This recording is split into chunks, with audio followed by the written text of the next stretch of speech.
this morning about the penalty incident on Sunday. It's Kilmarnock. Yeah, I know, but he was just in generally speaking, he was kind of became aware that now, or that can be a penalty, the ricochet thing. Were you aware of that? I thought it was one of the ones you're not quite sure what the ruling is now. But I'll be really honest, I don't think it's a pen, but on my interpretation of the ruling, if the ball was going on target, which I think it was at that point, I think there's an argument that it's going to be a pen. I don't think it should be a pen, I don't agree that it's a pen, but I remember we came in, we were debating it on Monday morning at the club, and I said, I don't think it's a pen, I don't think it should be a pen, but my interpretation of the law was it probably could be a pen, just because it was going on target. But again, I'll be really honest, I'm kind of sometimes you think you know the rules and you don't know the rules, because I think there's such a big grey area at times. So aye, that's kind of where I am with it. I'd be devastated if it happened against me. I'd be claiming for it if it happened for me. But I don't think the types of incidents should be penalty kicks. Was there a meeting at the beginning of the season to try and clarify this? Yeah. And obviously it didn't. Obviously not. I know, but there's a lot goes on in the meetings also, and you come away and you're probably, your kind of interpretation of it changes, because you maybe be watching the English Prem and there's something happens there and it's a pen or it's not a pen. You're watching Sky News and there's a penalty in another country, and so yeah, there's that much information now available with stuff like that because of that. Sometimes it's like, what was the ruling again? What is the exact ruling? Because there's that much goes on. It's kind of a wee bit different in every country and how that's interpreted, so it becomes a wee bit difficult to follow at times. But my one was, I don't think it was a pen, I don't think it should be a pen, but I thought when VAR gave it, I thought, well, that's kind of why it's given, because the ball was going towards goal. Have you got a personal solution to those circumstances? Would it be like any handballs a pen or...? No, because we were there before, weren't we? I think we had a cup 2-3 years ago when it first came out. It was a Hearts game. Oh my God, I think the first half we must have played about 15 minutes of football. It was pen. Or claims to be a pen. So I don't agree every handball should be a pen, but I just think there's that much information out there now. It's really, really difficult to follow the rules correctly, because I think it is slightly different in every country. I think England's a wee bit different from Scotland, and there's European countries that are a wee bit different from England, and you're seeing all this happening in social media, so it is difficult to follow. Do I think every handball should be a pen? No. I think it was last year, was it Parkhead? Does he hit the balls went over the player's head and he's turned round and the opposing player's headed it off his arm, and you're thinking it's a pen? How's that a pen? So nah, I don't agree that every handball should be a pen. Back to Livingston. Thank you, that'll be nice. How would you sum up the start of the season for yourself? It's alright, okay. Been different challenges, different games. Saturday a wee bit disappointed in how we started the game, in all honesty. Second half was a little bit better. I kind of said after the game, I didn't think we were under a huge amount of pressure. Goalkeeper had a couple of saves to make. It was one off Jensen. Debatable if it was going in, and then there was one, I can't remember who it was that actually had the shot, Pulvera maybe, it wasn't, Jerome tips over the bar, I think. But it was quite a bog standard save, but a wee bit disappointing, a wee bit passive in the first half, weren't brave enough in the ball. Second half we got better at certain elements of the game, but every game's posed a different challenge. Kilmarnock away 2-0 down, come back and get a draw. Hearts here lose a last minute equaliser. Falkirk game is fairly decent performance all round. Celtic away 0-0 at half time, but you lose 3-0, and then going on to Saturday's game.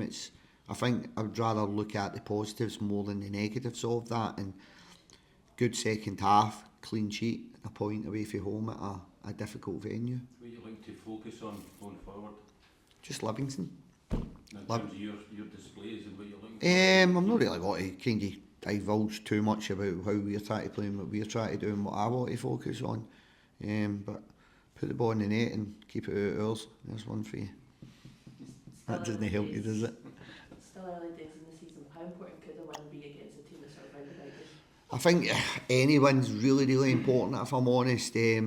It's a big difference from the Championship, where probably Championship you could look at the fixture list and probably could say they should win, and maybe they should win. I think the Premiership is really, really difficult at times. So any 3 points anywhere is like a big plus for you, because it is difficult for kind of the smaller clubs to pick 3 points up. So picking 3 points up anywhere, but it's kind of maybe a double header going into the Dundee game, similar to the Falkirk game. But I think just every game is really, really important. One, we can be competitive, and two, we can potentially pick points up in that game. And that's kind of where we just kind of isolate game by game, but there's no getting away for even this early on in the season. It's a big game on Saturday. You mentioned on Saturday putting together a full 90 minutes when we've seen good halves. Mm-hmm. Do you think that'll come as the team continues to grow into the season? Yeah, I definitely think that, and I think you're not going to have as much control in the game as what you'd want to have. In the Championship, there was games of football where we controlled it for the first minute to the 90th minute. There's a step up. So it's natural that that's not always going to happen. So for that not always to happen, it probably suggests that it's difficult to string the 90 minutes together. And even if you look at Parkhead, I thought Brendan was probably looking at his first half and looking for better. We were looking at the first half thinking good shape, good structure, but the second half was different again. So even at the bigger teams, sometimes that finding that consistency over 90 minutes, that's the really difficult part. And what type of opposition are you looking that Dundee will sort of pose you on Saturday? They'll pose a threat. I think they've got better week by week. I think the longer Stephen's in the building, Stephen's working with his players, I think you can definitely see now Stephen ideas coming through. So I think they're still kind of sort of in a transitional phase in terms of as a new manager, and they've lost a lot of big players over the last 12 to 18 months. There's no getting away from that. So they are slightly in a transitional phase, but week by week, I think that you can see them coming out that transition, if that makes sense, and you can identify with Stephen and the Dundee team, the Dundee shape, the Dundee players, what it is they're trying to do. Can I come in? No. All right. Go, I'm liking. How are you looking personnel-wise for the weekend? You ask me this every week. I'm going to just keep. I just want to know. Did they want to know? Yeah, I think it's you. I think you're nosy. I'm only kidding. That's your job. Have you got a clean bill of health? We've got two coming back, so Bakia and Shane Blaney come back in. They've trained this week. Whether Saturday's too early for either or one, I don't know. Maybe assess that Friday morning. But two of them's trained the last 3 days.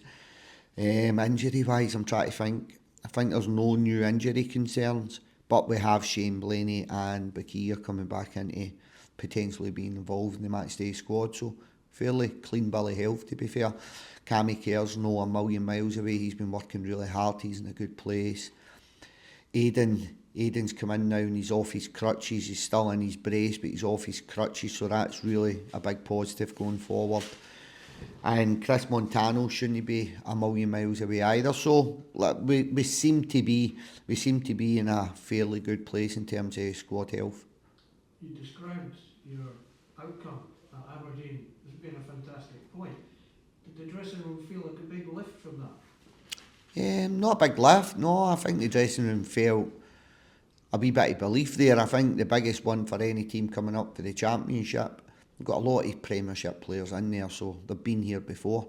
But I think as a group, it's the first time this group have played together in the Premiership. So I think week by week, game by game, point by point, the group should be taking a wee bit of belief from that. Personally, I feel there's a lot more to come from the group. So, yeah, I think the boys were fairly happy coming the way down the road in the bus, but with a clean sheet, I think if it was one each and you've gave a goal away and it's a bad goal, it probably puts a different aspect on the game. But I think for the clean sheet, we had opportunities ourselves, limited, but we had opportunities ourselves. So I think the bus was fairly positive. Coming in Monday morning, the analysis was a fairly positive meeting. You obviously pumped them up before the game, so why did they come out passive in the first half? When I'm saying passive, it's probably I would want us to have been probably not just in the terms of passive as maybe how you're seeing it. Our distances were quite passive. So I'm not saying just in terms of your physical attributes in a 1v1 duel. our passing was quite passive, so there was a lot of things we could have done better, but again, there's an element you can't wait in the opposition to dictate how the game's going to go, and maybe there was a little bit of that. And again, I will caveat with, most home teams are going to kind of start games of football fairly well. They're at home, it's a home team. Most teams' home form's going to be a lot better than their away form. So it's more difficult to get control of the game away from home than what it is to get control of the game at home. So there's probably all these different elements that fall into that. You came out of Victoria with a point. Now, Aberdeen are going to improve to come. They're at the bottom of the league at the moment. There's signs, green shoots there. That could be a really valuable point at the end of the day. Yeah, I probably, reflecting on the game myself, you could probably say that, but just feels a wee bit early to say in match day 5 this could be a big point come the end of the season. Does that make sense? Well, I agree with you. But I get where you're coming from with that. I get it. And the boys are probably looking at that, and for me, it's a clean sheet of point, dust ourselves off and look at Dundee, and I think probably even looking at the results elsewhere, they kind of all fell in our favour as well, so it kept us in there and thereabouts. Dundee, is that a team you've targeted if you've got a list of teams? No got a list of targets, no got anyone we've got to try and finish above. It's just, honestly, it's just about us. It's a focus on Livingston. Focus on Livingston and what can we do and how are we going to play, how are we going to approach that game. So I spoke about that last year, it was really refreshing. 95% of my working week was focused on Livingston Football Club. Previous seasons it wasn't the case. This season I'm going to make sure I stick to my guns and I'm not going to fall back into looking on the opposition too much. I want to focus on us as a group. I trust the changing room, I trust the staff, I trust myself. I want to focus on what we can bring to the game opposed to what the opponent can bring to the game. What's made that change? Probably a wee bit of a reset in terms of 6 years in the Premiership previously. The last 2 were really difficult. A lot of baggage at the club, a lot of historical baggage that needed dealt with, which made my job even more difficult than what it probably should have been. So just a reset, going back to the Championship, allowed me to probably implement how I would like football to be played, how I want to approach games of football, which was very different. My idea of that was very different from the last 2 years in the Premiership.